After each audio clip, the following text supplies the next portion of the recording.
We're live now, Deborah. Hello. We're on. Hello, hello. Show them that I'm here too. We're reverberating, so turn your YouTube page off or click out of that, and then you did. It stopped. What'd you do? I closed it. Okay, I'm sorry about that. You could probably bring it back up, but you'll just have to turn the audio off. Got a little crazy, didn't it? It was very time warp. It was kind of fun. It was kind of interesting, wasn't it? Yeah. Let me get back to where I was. These kind of things happen to us a lot on these Hangouts, Deborah. It's because I'm so technical. Me and you both, kicking and screaming into the 21st century. Here we go. Exactly. Well, welcome everybody. I'm delighted to have Debra Winergarten with us tonight. I've been wanting to get her on for a long time, and finally we were able to work it out in her schedule. We were talking at one point about having her author or having her illustrator come on board, and we weren't able to quite work that out. But we do have Debra, who can tell us how it all works from the chief executive point of view. And Debra and I actually, we go way back, and I even knew Debra's mom, who was also an author and did children's books as well. And we've been plugged into the Austin writing community for many, many years. When we were at Texas Library Conference, we somehow managed to find each other and spend way too much time gabbing to each other when we should be marketing our books behind the little booths there. But let me introduce Debra quickly, and then we'll get right into our program. And it's good to see all of you guys here, and also you all turned in some beautiful work for this assignment, and so we're both real pleased by that. Debra Winergarten is a third-generation Texan, and she's the author of 6 award-winning books, in addition to being the founder and owner of Sociosites Press. And I'll put the link out to Sociosites again in a minute. She either stumbled into publishing or claimed it, or some combination thereof, starting in 1998 when she published her first book, Strong Family Ties, The Tiny Hawkins Story. And since then, she has gone in to publish not only her own books, but now has taken on other authors as well. The book we're going to talk about tonight, and you're going to get a chance to look at it, Almost a Minion. It's a beautifully illustrated picture book with watercolor illustrations by Susan Simon. And the book is written by Lori Klein, who, like Debra and me, lives in Austin as well. So, Debra, I just want to ask you the ultimate question. What inspired you to tackle a lavish children's picture book project like this? So Lori Klein and I go to services together. We actually go to Morning Minyan. So if you don't know what a minyan is, you'll find out in a minute when we read the book. But it's a Jewish prayer service.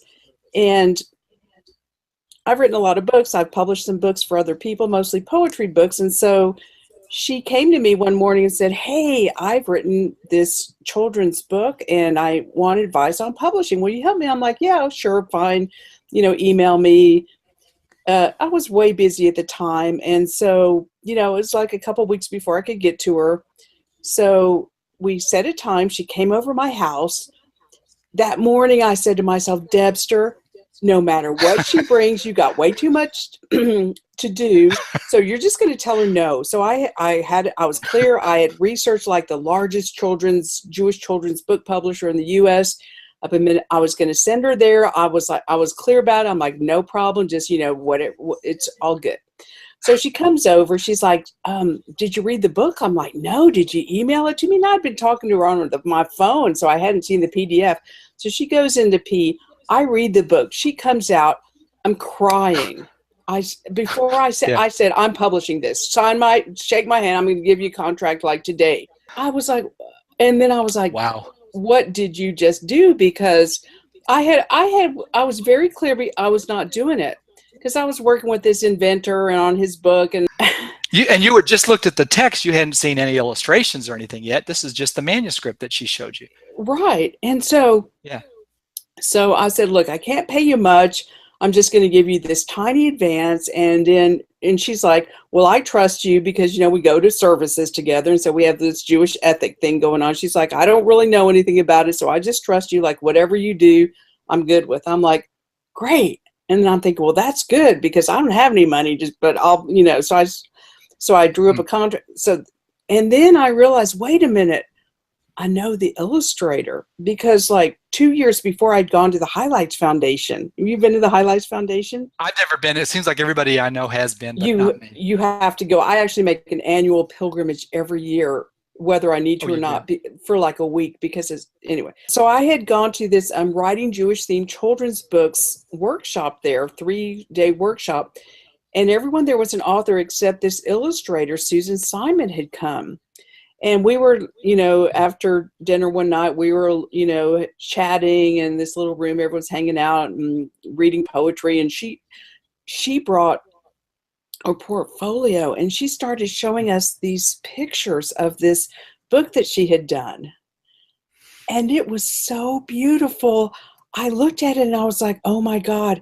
I thought, if I ever write a children's book, I'm going to hire this woman because she's a genius. I mean, her artwork, Mark, was so brilliant that I wanted to publish the things she had brought. And she had, and I was like, lose the text. I was like, because I won't reveal what it was, but it's a really well-known story. And I'm like, everyone knows this story. You don't need the text. And then if you just did it, then people could tell their story themselves. Yes, sure.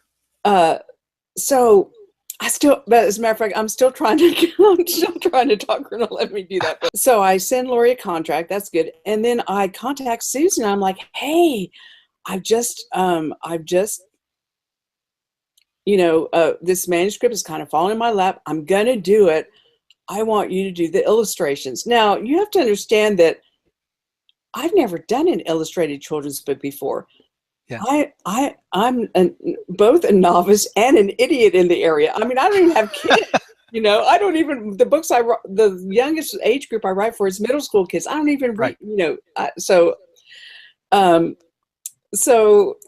I'm bold. On those confidence tests, I score overconfident. So I actually, do you? I think I'm more confident. I think I score smarter than I actually am. Can you put some of that in an elixir bottle and just kind of sell it to our group? We could all use a little more, I think. But I'm pretty sure it's chutzpah. I think you have to be Jewish, but I know a rabbi. I've often wished I was Jewish, but oh well. I know a rabbi. It's nice just having Jewish friends. So I contact Susan, and then we go back and forth. And she's like, well, send me the manuscript. So I send it to her. Now, all right. She's been an illustrator for 30 years. And so she was really reluctant to work with me because I'm a novice and I'd never done it before. And I was thinking, hey, it's okay because she's done it for 30 years. So she knows what I'm doing. And if I have a question, no problem, because I'll just turn to her and then I can defer to her and she can guide me and it'll all be good. And then that's what I thought, but and Mark, I don't know, but you were really key in some of these times because, I would reach out to you when I had that novice idiot question, when she came back with how much, she was going to charge. And I remember writing, I'm saying, dude, this woman, she wants to charge me like a bloody fortune. And you're like, oh yeah, well, a really good illustrator, you should plan to pay between $8,000 and $20,000. I was like, right. Now that would have been good information for me to know up front. But remember, one of my business practices is serendipity and following my instinct. And when something moves me and inspires me, I'll do it because I know that I can sell it. And I have to have that kind of passion if I'm going to take on a project. Okay, passion. That's a great wholesome place to start from, but it's also highly risky, isn't it? Yes, it is. And if what I should have done is, contacted you first and said, hey, dude, how much am I going to be out of pocket to do this? That would have been the smart thing to do.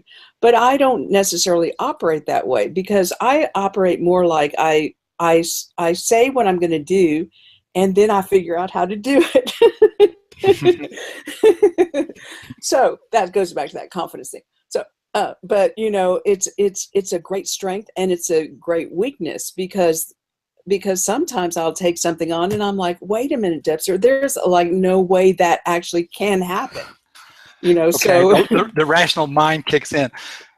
well, like when later down the road when we were trying to get the color right, and I emailed you again, I'm like, hey, we're trying to figure out how to get these full-size watercolors into a digital image and get the color right, because on my monitor I'm seeing one thing and she's telling me, no, you have to print it out and blah, blah, blah. And then I'm, you know, talking to 9,000 other people are like, well, color's subjective, so whatever she sees and you see, blah, blah, blah. And then I remember emailing you, were like, well, Deb, you know, publishers spend $100,000 getting the color right. And I'm like, okay, dude, I have like $3,000 to get the color right. No, don't tell me that. Yeah. But you were undaunted. That's what gets me. You were still had a focus. Because I had to do this book. I mean, I was lucky because, you know, I was working on this other book with this inventor, which is why I originally told her, get away from me, I can't do this. And Yeah. he was paying me a ton of money. So I took all that money and I put it in my Minion savings account. So I paid the illustrator. You know, when it came time to print the book, I print 3,000 copies. That was bold. Yes, that's a lot of copies. It's a lot of first copies. I know, and you're like, Debster, are they? And you're, but I got a distributor. I sent 2,000 of them up to Minnesota, and I kept 1,000. And as of last night, 699 of them have gone out in the world. You sent 2,000 to Minnesota. What was it? To the distributor up there. So he distributes to Ingram and Amazon and Barnes and Noble. And which distributor did you? Can I ask who Yeah, you worked? Itasca Books. Good for you. That was very smart. Because not everybody knows to do that. I couldn't figure out how to get it into Ingram, and I needed to get it into Ingram. And it just pissed me off, you should pardon the expression, because, you know, I'm like, wait a minute, I have to pay a middleman to do this? Because I was ready to just, you know, box them up and ship them out myself. And but I couldn't figure out that missing piece. And then I was like, you know what? It'll be better because if he's doing all that stuff, and then I don't have to. That's right. He's your infrastructure, isn't he? Yeah, he is. He is. And I still am, you know, I still have 1,000. Well, I don't have 1,000 here anymore because they're going out. They're going out right and left. Soon. They'll be gone soon. They'll be all gone. It'll be time for another printing. Then you'll have to make that decision. It's all good. I love it. Yeah. But you know, by the time I ran the numbers, I realized I was going to lose $6,000 on the first printing. By the time I paid everyone and everything. And that's when I knew, number one, there was something fundamentally wrong with me. Because who does that? Who says, oh, yes, I'm running a business. And by the way, on this first book, I'm going to lose $6,000. And I don't even care. I don't care. Yeah. You know why? Because I've put something amazing out into the world. And the world is going to be a better place for that book. Can we read the book? I think it's a good time. We want to show you why we're both so excited about this book, for one thing. And the best way is just to take you through it. So we will pull it up and give you guys a glimpse into what we've been talking about. Almost a Minion, words by Lori S. Klein, art by Susan Simon. These pieces are done in watercolor with a little color pencil. So you see the copyright page and the dedication. Okay. My family lives 2 blocks from the shoal, and mornings at 7, it's almost a rule. Papa arises and heads out the door to daven, then kibitz, then head to his store. He carries his tallis and tefillin together. They're worn from his travels and all kinds of weather. One day you'll join me with all my prayer gear. Then gently he adds, the time's drawing near. We live in a town that has just one shul, and even on Shabbos, it isn't the mornings at 7 Dominion, except for one face, or maybe it's 2, and sometimes it's 3. In less than a year, that face could be me. You see, for a minion, we have to have 10 adult Jewish folks who are women or men before we can say certain prayers from our sitter. And when we get 10, well, Papa's eyes glitter. For then we say prayers like Kaddish and Baruch. There must be a minyan to read Torah to. So each morning at 7, he heads out the door to daven, then kibbutz, then head to his store. He carries his tallis and tefillin together, worn from his travels in all kinds of weather. And sometimes I watch him and fill up with glee, quietly thinking, that 10th could be me. On weekdays, it's hardest to get the full 10, but Shabbos each week, they make minyan again. For my Zadie stays with us each Friday night, with kiddush and singing and food to delight. Then off to the shul, Zadie treks with my father, and though it gets dark, both say, it's no bother. 2 months ago Shabbos, my Zadie took ill, and Papa stayed with him a whole week until my Papa returned saying, Zadie is gone. He lived a good life, and now he's passed on. All week people gathered at our house each night, and we made a minyan by one candle's light. And though every night all 10 made a minyan, it didn't cheer Papa, in my opinion. The next several weeks, well, they seemed rather odd. Papa would pass me and not even nod. Each morning I noticed that as he got dressed, a small torn black ribbon was pinned to his vest. Still, just before 7, he'd head out the door to daven, then kibbutz, then head to his store. He carried his tallis and tefillin together, worn from his travels in all kinds of weather. And though he said nothing to me, not out loud, I think he felt better in prayer with that crowd. One morning soon after, he came to my door. His eyes held a twinkle. Why, what on earth for? My daughter, he beckoned, his voice like a song. Let's make a minyan, you must come along. But Papa, I reasoned, I'm still just a tween. That so special birthday we have not yet seen. Your Hebrew birthday, he said with a smile, began at sundown. It's been here a while. I jumped from my covers and scrambled to dress. My thoughts were all jumbled. My hair was a mess. I hustled to ready for what lay in store. Then Papa and I headed straight out the door. But once at the shul, well, I became frantic. I must admit, yes, I felt a bit panicked. I hadn't the tallis or tefillin to don. I felt almost naked. What would I put on? I glanced all around me, but hadn't a clue. Then I looked at Papa. What should I do? Was Papa embarrassed? His eye held a tear. He opened his bag and he pulled me quite near. These were my Papa's, said Papa to me, and each time you wear them, I think you will see his tallis and tefillin carry his spirit. Wrapped in his love, you can always be near it. And so we laid tefillin, my Papa and I. At first it was tricky and I felt quite shy. But once I was finished, I felt so connected to Papa and Zadie and all they respected.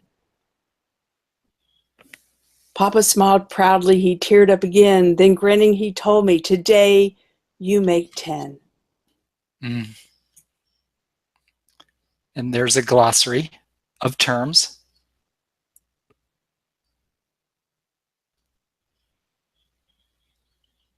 And those end papers are my favorite. Show that end paper again. Oh, I love those. Yeah. And it's also carried through in the title page of the book too. Let me see. We'll look some more at this. Well, yeah, there and also here. So you see the shawl going through the pages. Yeah. Let's stop screen. We can come back to the PDF when we're talking about specific things in the book. Thank you for reading that, Deborah. That was fantastic. It was fun. It was a great reading, and it's but to sit and actually hold the book is and go through the pages and see these pictures that almost jump off the page with the life in them. It's just quite an experience, and it sort of takes you by surprise. And so I'm glad you you shared that with us. The illustrator did not have much info for you as far as what the process was going to be. So where did you start? You got her on board. She signed her contract, and then what did you tell her? And how did you go from there, from that point? So so I initially thought, oh, this is going to be great. It should be collaborative, because remember, going back to that, I didn't know what I was doing and I'd never done an illustrated children's book before. I thought this would be great. You know, the author can have some input, the illustrator can have some input, I can have some input. We can all work together. It will be very, you know, democratic and feminist. And, you know, this was my original idea, because that's kind of how I like to think I roll. Okay, well, so then I started making all the mistakes. So I asked the illustrator, I'm like, okay, well, like, how does this work? And she said, well, you know, she would come up with like a little sketchbook with some drawings that she would run by me. And I said, okay, well, that was great. And the author and I talked, and we said, well, hey, you know, we kind of want the synagogue to look like the little chapel at our synagogue. So we sent her some pictures of that. And then there was a little girl that Lori and I had both, her parents used to bring her to, or still do, bring her to morning minion since she was like first born. And they would come every day and they'd bring their kids. And we're like, hey, why don't you make the little girl look like this little girl? So we sent her a picture of the little girl and her parents and said, no, make them look like that. And then I left her alone for like, it felt like an eternity. And, you know, I check in with her every once in a while. She's like, yeah, I'm almost ready to show you something, blah. Anyway, so then she sends me, then she makes this wonderful, which it's her work product, so I can't show it to you. But she makes this wonderful, small, black and white book that has the cover and, like maybe, you know, just a very small book. We talked about the pictures, you know, we made some changes. I showed it to Lori. She had a few suggestions. I had a few suggestions. And then I think I said, okay, this is great. You know, go forth and make it happen. You know, what are you going to do? Like an art director would do. And right around that time, one of the things that happened was, this was about 2.5 years ago, that whole we need diverse books conversation came out. And I had this brainstorm. I'm like, hey, what if we make the little girl African American? It'd be fantastic. You know, then we can have her Jewish and black, and we can hit all the minorities. It'll be great. And my background, I'm a sociologist. I'm a master's in sociology. So, you know, I'm thinking, oh, this would be great. And so then I ran it by the author, and she hated the idea. And the illustrator loved the idea. She loved it. She was like, man, that's a great idea. So then I discovered why you keep the author and the illustrator separate from each other. Because now all of a sudden I had a very angry author and an illustrator who was thrilled and couldn't wait to render this book, right? And I was, you know, and I'm the baby in my family, so I'm like the peacemaker. So I'm always trying to figure out, well, how can we just all get along, you know? And, oh, I didn't know the baby was the peacemaker, always the troublemaker. But well, that too. But, okay. No, and you know what? Do you know why they spoil the baby so much? Because the baby ends up burying everybody and taking care of them at the end. Wow. I know you didn't see that coming. I never stopped to think about that. Good point. Get that one. Okay. Yeah. So anyway, so short story long, we we decided, you know, we decided to make the little girl Semitic, olive skin, because if you look at us Jews, I mean, I pass as white, but I'm not really white. I'm a little olive complected. So we're like, well, you know what? Let's make her Semitic. She's got the great Jew fro. She could be Hispanic. She could be African American. We have these Jewish women that have this wonderful people, you know, so make her indeterminate. And then I went back and forth, because then I would get color things from the illustrator, and I'd be like, okay, now tell me exactly what the skin tone is, because the first color thing I got, she did look black. And I was like, no, we can't do it. You know, this one especially. And so I said, would you just describe to me in words how you did the skin tone? She said, yes. She said she started with the same wash color for the father and the daughter Their skin tones are exactly the same, and I think she said she added a little more orange to the girl. Okay. Maybe that makes sense to you in illustrator speak. I'm like, I don't know, you know. But in the meantime, I still had an author who was ready to pull the contract. She was like, well, what if I just rip up the contract and say no on the book? Wow. Yeah, it was intense. And so, you know, I had gotten a contract off the internet essentially, and I looked at the contract and there was no cancellation clause. I'm like, you can't. I'm like, okay, here's the thing. Yeah, you could rip up the contract, and then and you could send me back the advance I paid you, and then you'd be out the money, and I would change the name and put my name on the book, and you would get nothing. And of course that didn't feel right. And of course I wasn't going to do that. But I said, okay, here's what we're going to do. We're going to make an appointment with a rabbi, and we're going to go have a conversation and ask the rabbi to help us work through this. Because I love this book, and I was going to do it come hell or high water. Some of the backstory is the author wrote this book 30 years ago. And when she first wrote it, the main character was not a girl, it was a boy. And 3 years ago, a different female rabbi that she had showed the book to said, oh, this has to be a girl. Because if she had brought me this book and it was a boy, I wouldn't have done it. You wouldn't have done it. I would not have done it because it's no big deal. The beauty in this book is it's a girl, because only until 30 years ago, women in Judaism didn't count as part of a minyan. And even in Orthodox Judaism today, women still don't count as part of a minyan. So this is a very feminist book. And yeah. So we had the discussion with the rabbi. You know, we talked about that she wasn't really black, even though, of course, now every time we looked at the little girl, all we could see was this African-American girl, because it was, you know, how the images get. And finally I was like, wait a minute, I'm the boss, you know, I'm the baby. So it's hard for me. And at that moment I grew up. Now I'm going to be 60 this year, so it's not like I'm a little kid. But there's a part of me that's a little kid, and I'm like, wait a minute, y'all work for me. You have to do what I say.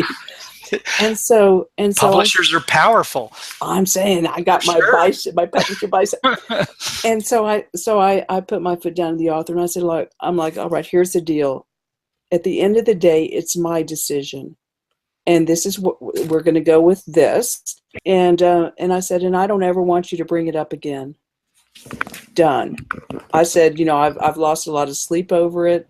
I can't tell you the number of nights I stayed up late. I cried. I tried to figure out what was the best thing. You name it, I did it. And I was like, you know what?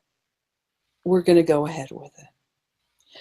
All right. So now keep that in the back of your mind that during the last part of this process, until that got all sorted out, I had the author mad at me. Well, the final art is coming in. Right. Okay. Now, you should know that, fast forward now, the author and I, we sit together at Shabbos services. We're really good friends. We talk almost every day. I help consult her because, on how to sell the book. So it's, we're, thank God. Now, does she still have stuff going on about how the little girl looks? Probably, probably, but she doesn't bring it up to me, to her credit. Because I was like, my sociologists were like, well, you need to get bigger and get over this. But you know what? I also have to respect that it was an issue for her, and part of me wanted to be blatant, flagrant and say, well, of course it doesn't look like how you imagine it in your head because you imagined it as a boy when you first wrote the book, but that's kind of a, if that's not helpful. But what I learned from that is, okay, that's why you keep the author and the illustrator separate, because the author has their ideas of how everybody looks, and then the illustrator, you look at it and you have your ideas and you're the one that's rendering it. So it's not going to look the same, And met, have they still? They know they did because I flew, the illustrator lives in Arizona, and I flew her in for the book launch. Okay. So they met there. And saw the girl. I immediately saw her as a dark complected Semitic girl, and she looked like lots of Jewish girls I knew growing up in St. Louis, She reminded me of them, in fact, and I thought it worked perfectly. But she felt like somebody I knew. I'm just struck by Susan's ability to create real people in those pictures and to give them such life and authenticity, and makes these tableaus that are not frozen wooden tableaus. I mean, they're complex scenes with lots of people in them, but it just feels so natural, and it feels like you're in the room with those people. She's got a real gift, and you saw that. Yes, yes, and motion. Yeah. Yeah. Yeah, I mean, she's the real deal. I don't know. So she was mailing you these final art watercolor big sheets. Then you started having questions about, how do I put all this together and get it to a printing press? Well, before we did that, because it is original artwork and it's large, and so yeah, she was talking to me about drum scanners, and she's like, "Oh, well, they just use drum scanners." Okay, well, here's the thing. Nobody has a drum scanner anymore. With the technology, we couldn't find anyone that had a drum scanner. And I'm calling all over Austin, and she's calling over.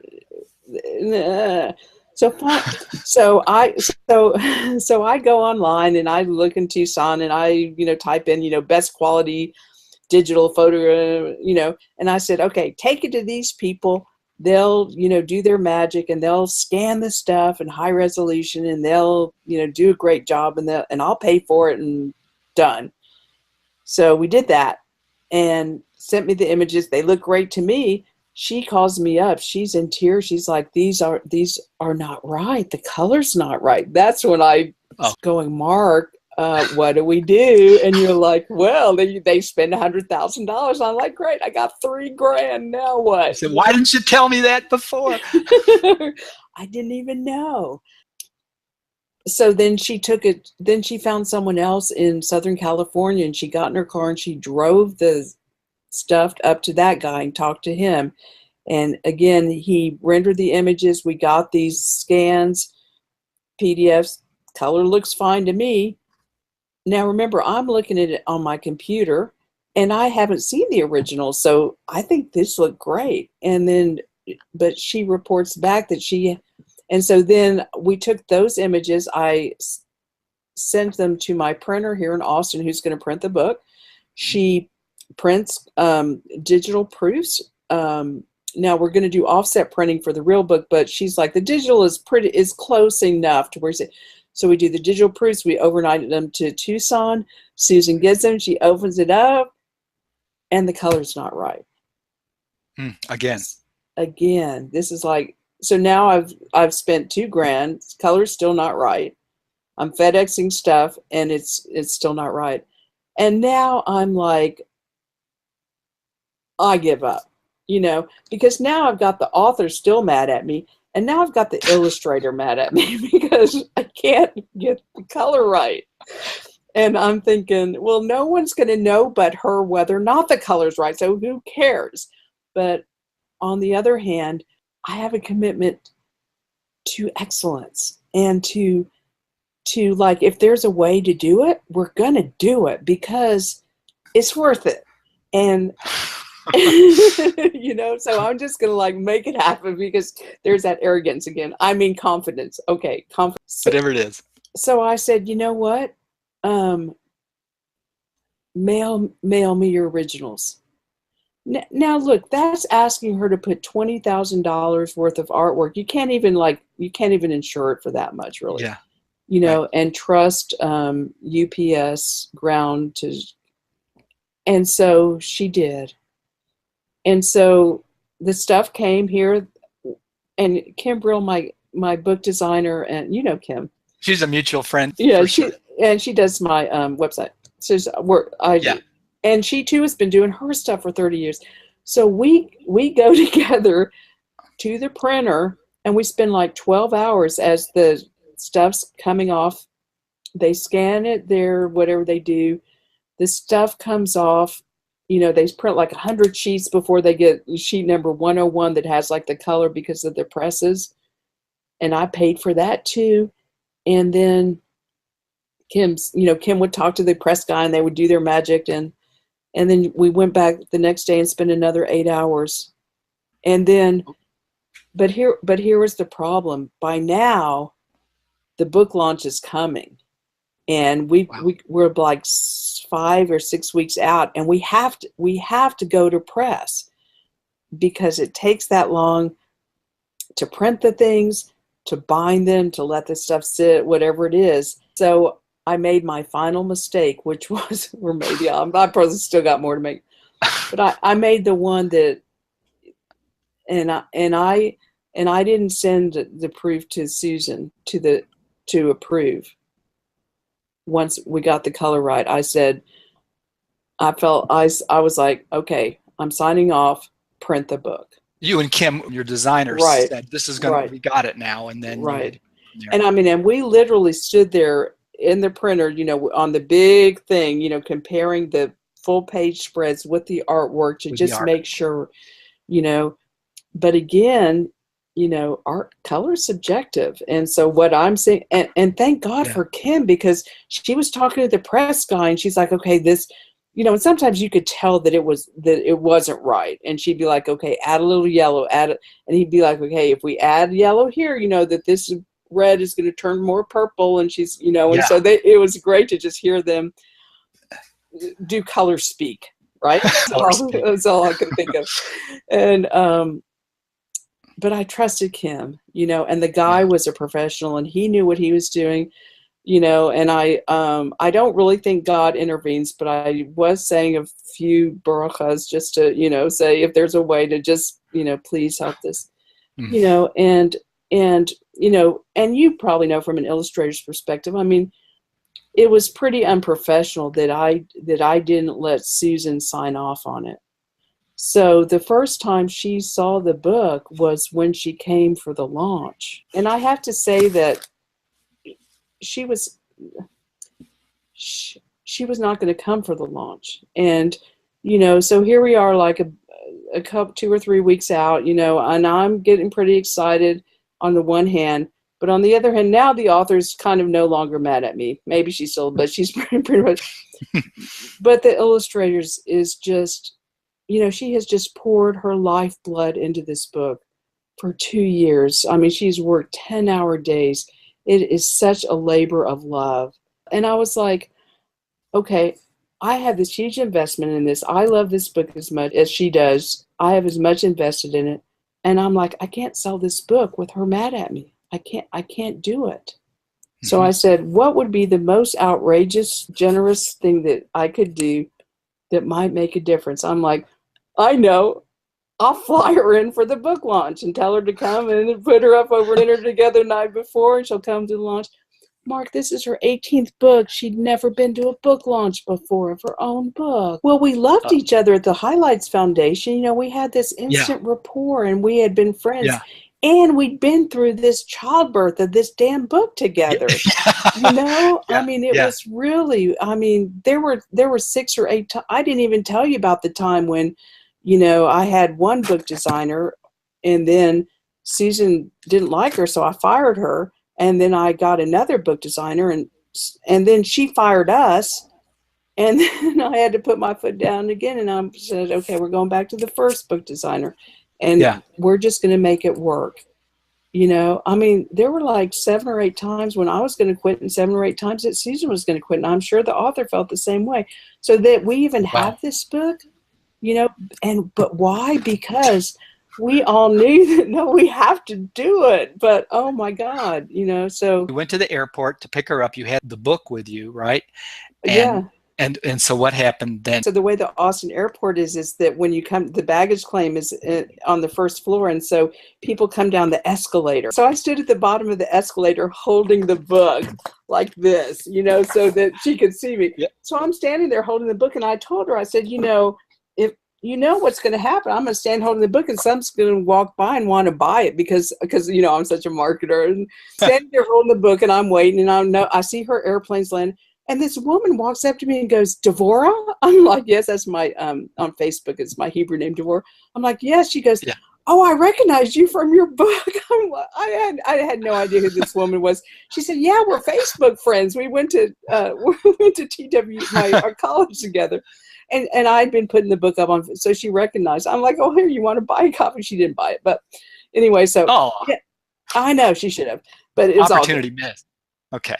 So Susan comes, we get her bags, we get in the car. I show her the book. She holds it and she won't open it. So we go. I Okay. take her out to dinner, and then she didn't want to look at it. And I said, why don't you want to look at it? She said, well, you know, the launch is not till tomorrow night. And if I look at it, and if I like see something I don't like, it's just going to ruin it for me. And I don't want to do anything that might possibly take me away from this, because I was going to have her speak. You know, she's not a public speaker. She, you know, I'm an extrovert. So the more people you put me in front of, the happier I am, but she's not, you know. She really talks through her drawings. And Mark, at the book launch, she had us all in tears. She told these stories, and she, you know how you illustrators tell stories with pictures? Yeah. She used her words as pictures, and she had such wonderful imagery in her. I was just like, oh my God, this woman. She used her words as pictures. You mean she I don't follow. So she told us about her grandfather, and when she was described 5. it in such a way that you could see an image.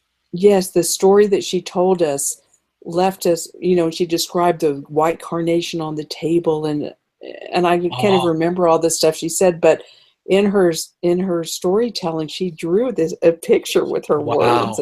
Have you told us yet about her having seen the pictures before the signing, or did she not see them before, her own illustrations before the signing? She saw the front cover and she saw the back cover, and then I think it was either that night before the book signing, or maybe it wasn't. Then the next night I took her back to the hotel, and then I think maybe that night she actually stayed up and looked at the book, and she said, "Oh, it came out beautifully, and the colors were just right." Oh, I was like, "Yeah, okay, yeah, so, yeah, great, yeah." It's a great story. All's well that ends well, but oh my God. Well, you really got a crash course in art direction, didn't you? So are you ready to tackle the next children's picture book? Before you answer that, let me just say that, you know, people ask me all the time about self-publishing, and I haven't quite made up my own mind about self-publishing, but best as I understand it, self-publishing, children's book self-publishing is by far the most expensive kind of self-publishing you can do, and picture book by far, for these same reasons that Debra's been talking about. You know, it's $70,000 to $100,000 just getting it ready for pre-press, not even printing the book. And the color, the artwork reproduction, it really is all about the art. One of the reasons we do these critiques is because your artwork has to be up to snuff so that somebody like Debra would be inspired to reach into her savings account and spend the thousands of dollars it's going to require to recreate the artwork in your story. There's a lot of good areas for self-publishing: back of the room sales, business how-to books, autobiographies, but picture books are problematic for the reasons that Debra has been describing. So having prefaced with all that, Debra, are you ready to try another children's picture book? Yes, I think it's like childbirth. You forget the pain. So soon? You know, I mean, it's a couple year, you know, it's a big adventure, and I have another book that's due at the end of February, so I can't even think, you know, but here's the thing: if that manuscript came across my desk and I had I'm publishing this, I would. I mean, Yeah. I would do a contract, and I'd be like, let's go. Because I know up front there's nothing for me to do while it takes the illustrator 2 to 8 years to do, you know, however long it takes. So if you were moved by a story and combination story and pictures, you'd be tempted to go again, despite everything you know now. That's what's so interesting, Debra, is that you saw it through. You pushed through it like a battle. And that's why we wanted to share Debra's story with you guys, because this is what all is involved. Now your new challenge with respect to this book is going to be, and you've been doing it, getting it out the door and getting it into distributors' hands. Can you tell us a little bit about what lies ahead of you and what you've been doing to market the book, because that's like a publisher you and I both knew for many, many years, Ed Aiken. He would always say, you know, now that you've written the book and we've published the book, now the real work begins. I love marketing. That's my favorite thing. Yes. Because I'm Jewish, and I'm like, look, you want to buy my book? So, I mean, I had to get it into Ingram so it could get into Barnes and Noble, and I'm like, how do I do that? So then I had to get a distributor. So I figured out that whole piece. So Ingram's, just for you guys who might not know, Ingram's is the big distributor that gets the books into the bookstores and the libraries of Baker and Taylor, or does Ingram's part of the library scene too? It's Baker and Taylor, I think, full at bottom, but yeah, it's another big distributor arm. So your bookstore doesn't buy your book from me, the publisher. They go to like a middleman wholesaler, and everyone buys it. So Ingram is that wholesaler. And they're actually holding the inventory. Yes. So you're not holding all the inventory in your home if you're a small publisher, small independent press. You want to see my... No. You do have some aisles that you navigate through. Okay. Right. Yeah, so I sent them, I printed 3,000, I sent them 2,000, I kept 1,000. So, you know, there's a Jewish market. I won't go into that, but I know some of the Jewish market because I have this award-winning chapbook, There's Jews in Texas, and it was so popular that I had to write the sequel, Where Jewish Grandmothers Come From. So I know kind of the Texas Jewish market bookmark, so that's all good.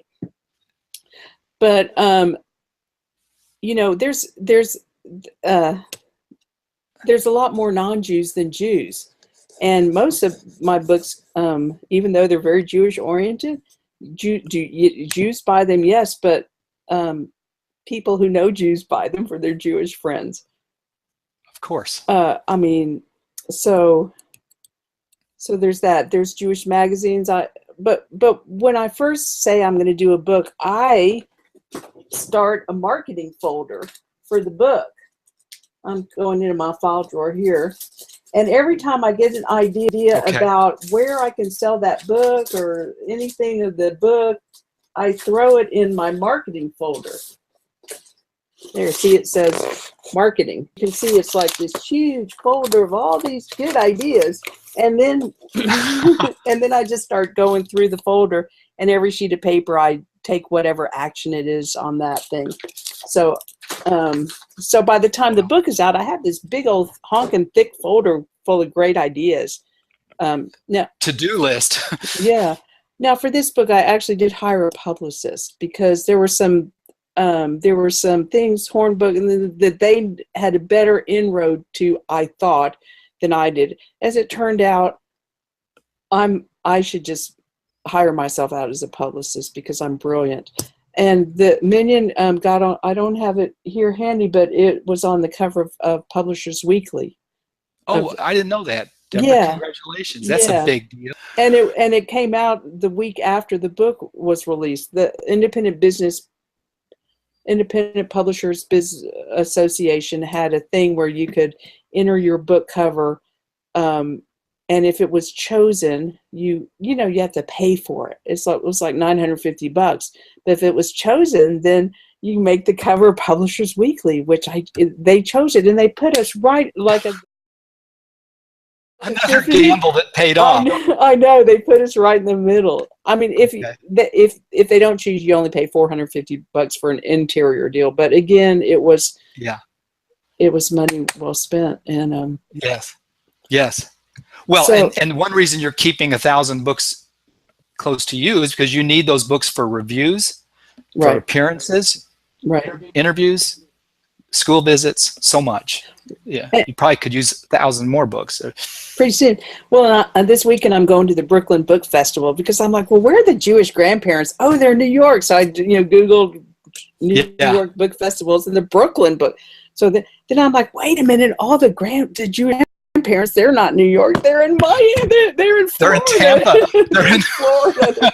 So I Googled Florida book festivals and the Miami Book Festival, 3 days in November. Guess where Debster's going? And this illustrator's going to go with me. So be inspired to do a hurricane book probably after that. I'm sure.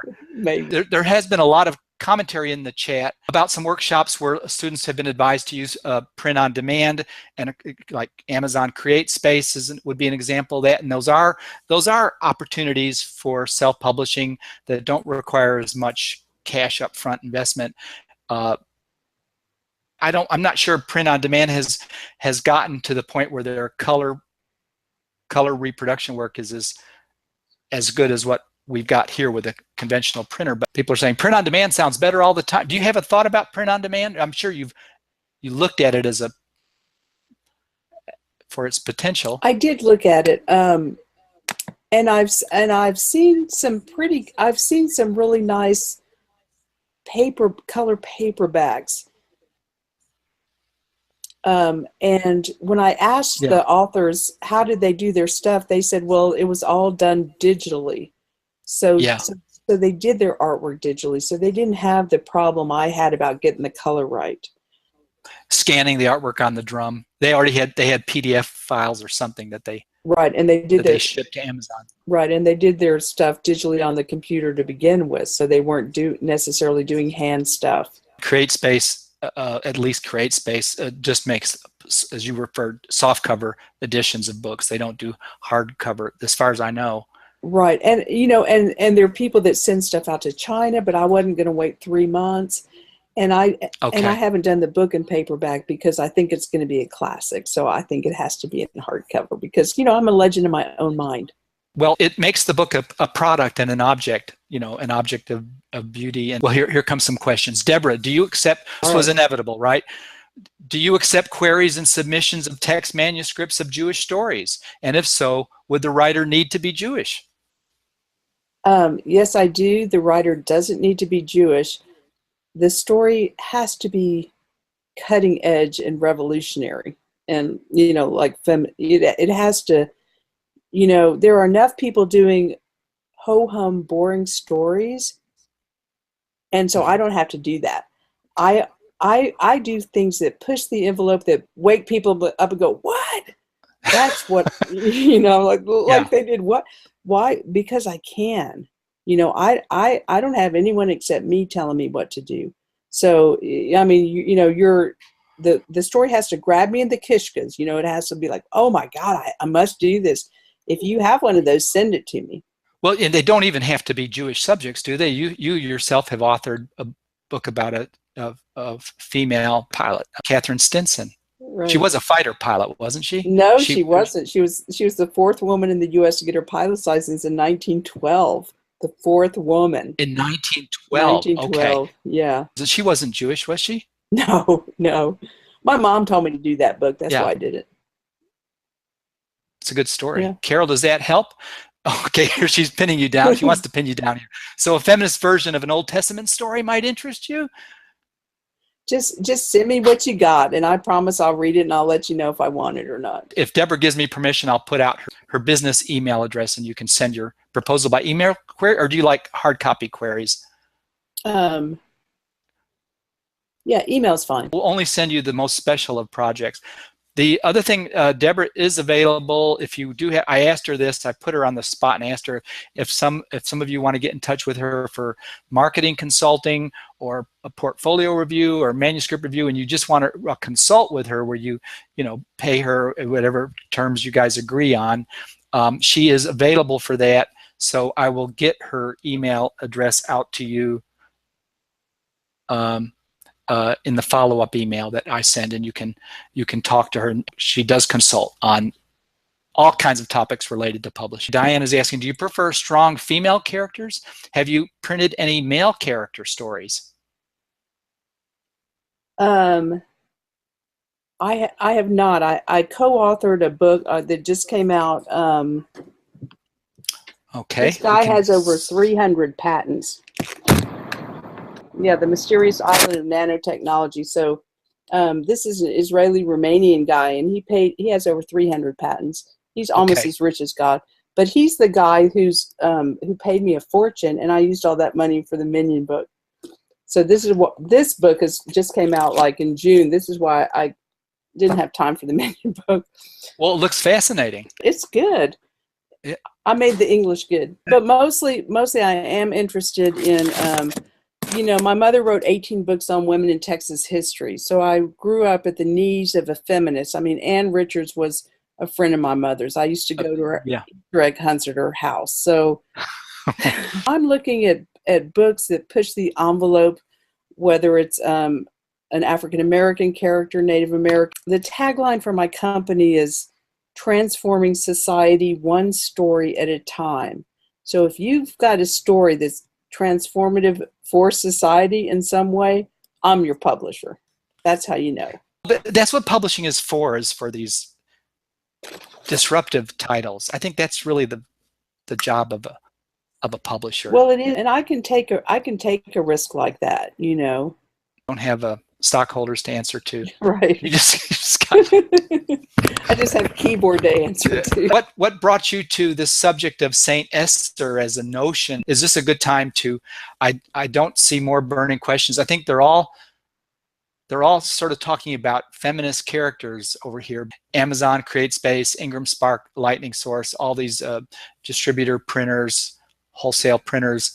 Yeah, it's all good stuff to talk about and know about. But we've got Debra here with us. She gave you an art assignment.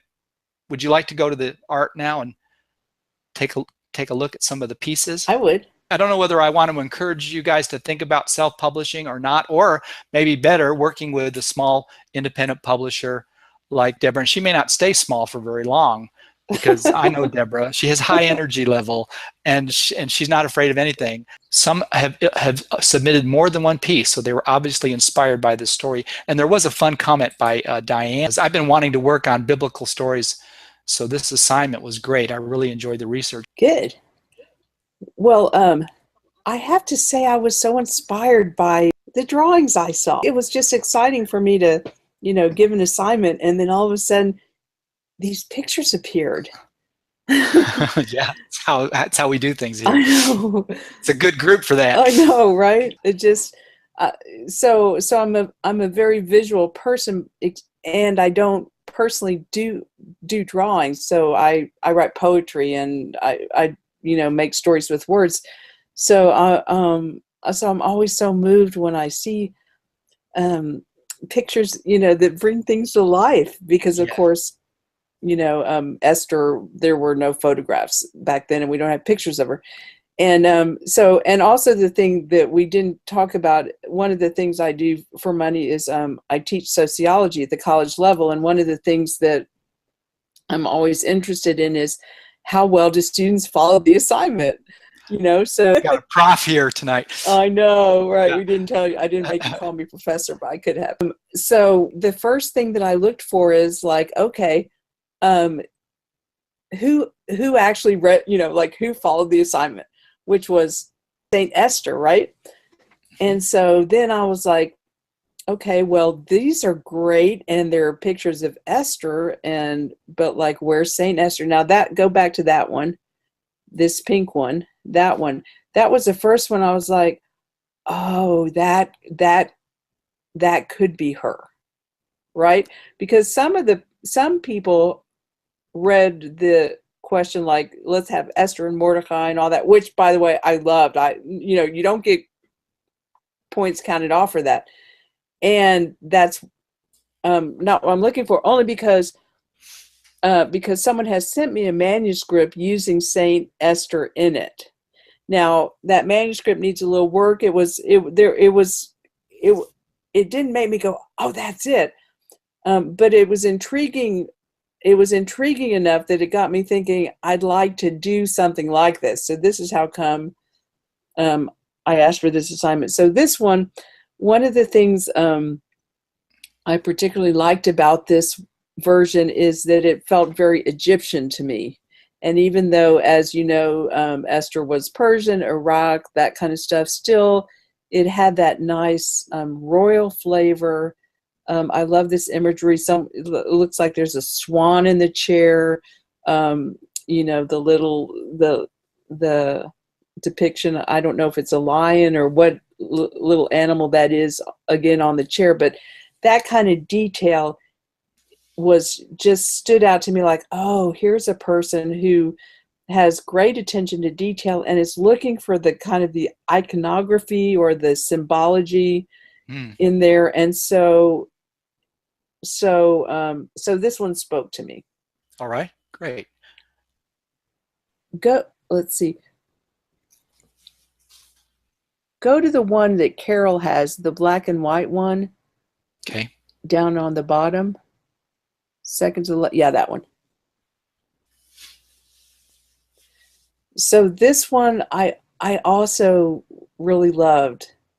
And the first thing that spoke to me was that she had that Star of David on her face.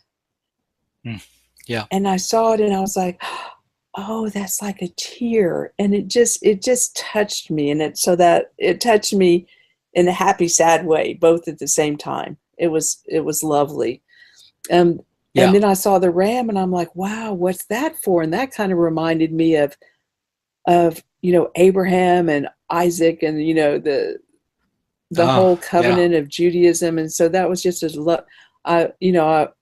and then I don't know if we use ram's horns, the shofar. So like this whole month people have been blowing shofars up until the high holidays. So that was on my mind. Anyway, so that was, And then I don't know what that bird is, a dove or whatever, but I'm a big peace fan, and then there's the tree, whatever anyway. So, and I liked the lines here. It was very flowing and there was a lot of fluidity here. And her expression is a little bit melancholy, a little bit sad, wistful, and even the ram is a little bit, and it was just lovely to see the captured, it's like, I look at it, I'm like, wow, what is she thinking? And so that I loved being able to have all that going on looking at this picture. Yeah. That one was fun for me because I saw that the person did it in black and white, and then they're like, oh, look, here it is in color. And again, even though this one was, okay, this is the story of Esther, not necessarily Saint Esther.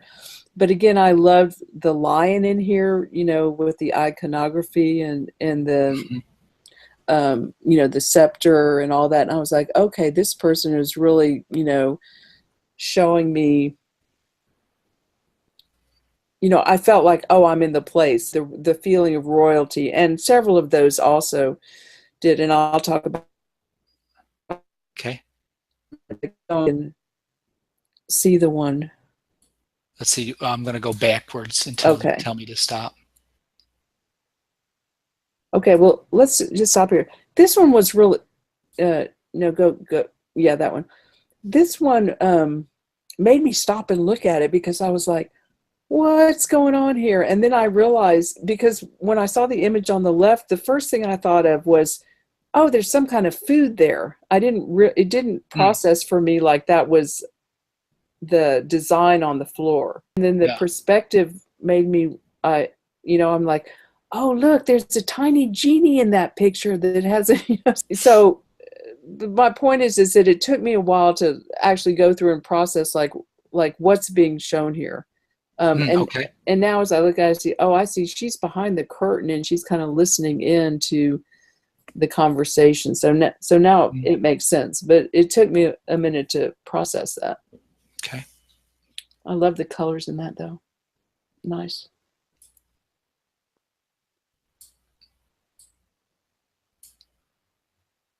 Yeah, and I love this whole series. I know this person has like 3 or 4 of these images. The thing I like about this one is it looks very much like Jerusalem. I mean, it's a very, again, that whole time and place thing is, you've captured that really well. I mean, I've been to Egypt, I've seen the ruins there, and it's got a wonderful Middle Eastern flavor here. This is fun. I love that rug. Just so great. That rug is great. The colors in here really brilliant. That little lion or whoever it is in the corner there is like, I just love the whimsical. I love the y'all's imagination. Just brilliant. Really good. Oh, go. I think this is where this series starts. So yeah. So Yeah, this is really sweet. So I'm thinking that this is Esther and Mordecai, her uncle here. And that's just, maybe he's taking her to give her to the king or something like that. But that was, again, the emotion in here is really lovely. He's kind of looking straight at you, so it draws you in. And then she's, her eyes are down, like, what is to become of me or something. But anyway, well, Since you drew a distinction between the legend of Saint Esther, who wasn't really a canonized saint, but she was a patron saint, I guess. right, And then the biblical Old Testament Esther. right. Same person, but different personage, should we say? Or Exactly, because what I'll be looking for in this story is we won't be showing well, actually that's not true. Maybe we would show the biblical Esther, but it would be more like, what's the image of an icon that's or a statue that someone would have on their mantle, or how would she be depicted? That was what I was trying to think of.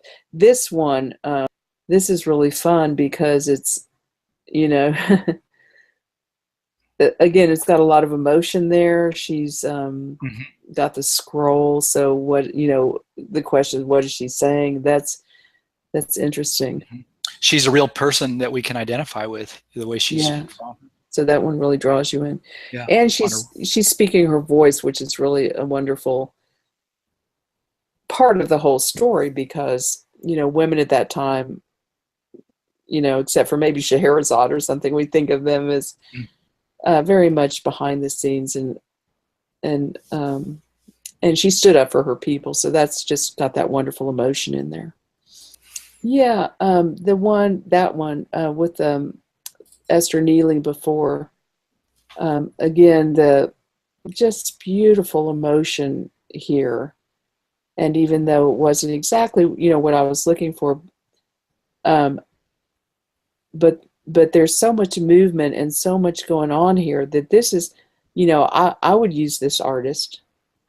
We've heard it from you. Well, and then, that raises, I mean, who better to hear it from? That raises the issue of, can they send you links to their online portfolios just for you to keep in your back pocket? Sure, I'm happy to do that. And also, good. And when I really do have the next project that I'm doing, Mark, I'll reach out to you. We'll put it out to the group. Okay, that's nice of you. Yeah. We appreciate that. And this one I love too. I love the lotus. And again, this one was such a wonderful sense of place. Just really captured it well. Yeah. Okay. Maybe I dreamed it. I thought I saw one that had like a noose and a pomegranate or something like that. And maybe I just haven't seen it. Did anybody turn in the image that she's describing? I don't recall seeing it. Any questions for Debra, as we got to let her get back to her work? You have a second to, and if you don't have a question for Debra, this would be a great time to type in your thank yous. Oh.